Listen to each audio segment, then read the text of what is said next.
Hi, I'm Laurie Friedrich, and we're live here at the Tech Edge Conference at UNL. And today we're very fortunate to have Becky Boyle, a fifth grade teacher at Adams Elementary, here to talk with us a little bit about features of new reading series and some of the, especially the technology components that elementary teachers will need to be familiar with in order to use the new series. Becky, welcome. Thank you. It's good to have you here. It's very exciting. I was actually part of Lincoln Public Schools process of selecting McGraw-Hill for our next reading series that we are going to implement this next year. And we did a lot of research of what was out there, what was current, what still is good best practice of reading instruction. We had different research groups that did comprehension, vocabulary, fluency. So we looked at all the components. Actually, one of our groups was technology. And so, we looked at all these things. We had 3 publishers that we looked at. And of course, all publishers definitely have different aspects of technology that are all great and has lots of bells and whistles. But McGraw-Hill just had a lot of features that we really liked. We liked the online assessments that the students could take. Not only is there like a unit assessment, but there are weekly assessments that have a fresh read of comprehension. So at the upper grade level, that was something that was very attractive. And you get the students get instant feedback, but also this teacher gets instant feedback, and it kind of dissects the test a little bit for you as a teacher as well. So that was very exciting. So they read and then they answer some questions? Is that how they get at the comprehension? Yeah, not only is there multiple choice questions, but sometimes there's some questions where they can type in their answer as well. So that's kind of nice short answer type feature. And how did students like that? They love it. They can't wait to hit submit. Like they almost get a little anxious. So I think it really makes them feel more accountable.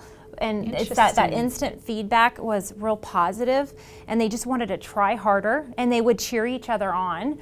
There was that excitement throughout the room as they were getting their scores, so that was really exciting. So another feature I like about McGraw-Hill is there's so much professional development right on their site. So Dr. Timothy Shanahan is one of the authors, Dr. Douglas Fisher is one of the authors, and there's many more, but those are kind of my 2 highlights for myself. And they have just them speaking, they have lessons modeled for you, and then there's always tech support, and it's real easy to use. And so I really like that piece, so you don't feel like you're lost ever within their website. So I'm not sure if all publishers have that piece, but I definitely liked it, and they kind of set up a professional development schedule for you throughout the year, so you can kind of follow it and kind of keep it going without feeling like you aren't understanding how to teach something. So I liked that a lot as well. So do you think that's something an individual teacher would do, or would a school? Both. I think that LPS has PLCs. I know a lot of the other school districts do as well, and so it definitely could be something that you could incorporate within your PLC or as a whole school type of thing. So for example, Lincoln Public Schools just adopted this program, and in the spring, in May and April, all the schools in the district did some of the overviews of the program. And there are videos online that we use to help do those overviews with our staff. So that was really helpful to make that transition, because the experts were speaking it for us. So Great professional development. Absolutely. So it will be very nice. And what does it look like in an average lesson for students? I mean, if you're doing vocabulary, or what are they doing besides the assessment piece? What does a lesson look like? First of all, you can do all your planning online, and that's kind of nice. You can, there's little icons, and you can manipulate it. You can do it the way McGraw-Hill has it set up.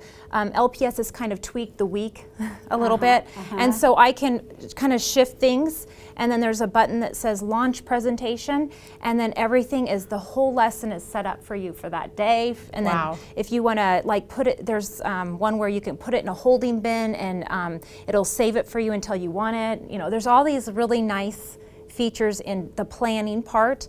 But at the beginning of the week, a basic week, at the beginning of the week for us, we had an overview of the unit, and there's a little short video for the whole week's overview. And so it just gave it was maybe like a 3-minute video, which is really nice. Then there is some vocabulary instruction in that it has like little flashcards that will go up on the screen.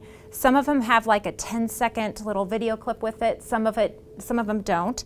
And all those vocabulary cards use Dr. Isabella Beck's procedures of how to introduce vocabulary words.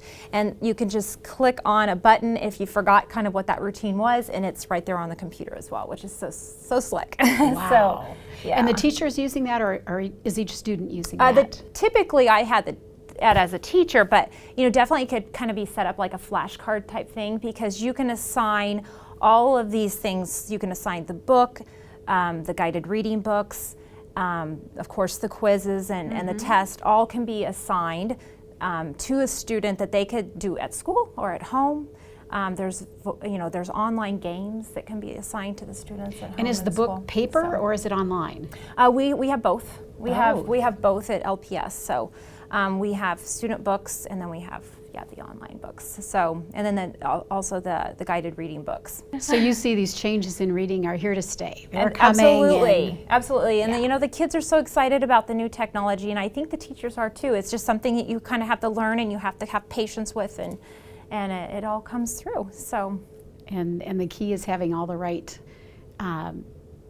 devices, I guess, for students, and the wired, the wireless, so that it's all ready to go. Exactly, and I know we'd love to all be at a one-to-one school. I don't think that we all are yet, but definitely that's our goal to be like that. So, yeah. Fantastic. Yeah. Well, Becky, thank you so much for being here with us today, and thanks for sharing your expertise with the new era, I guess, in reading series, if you will.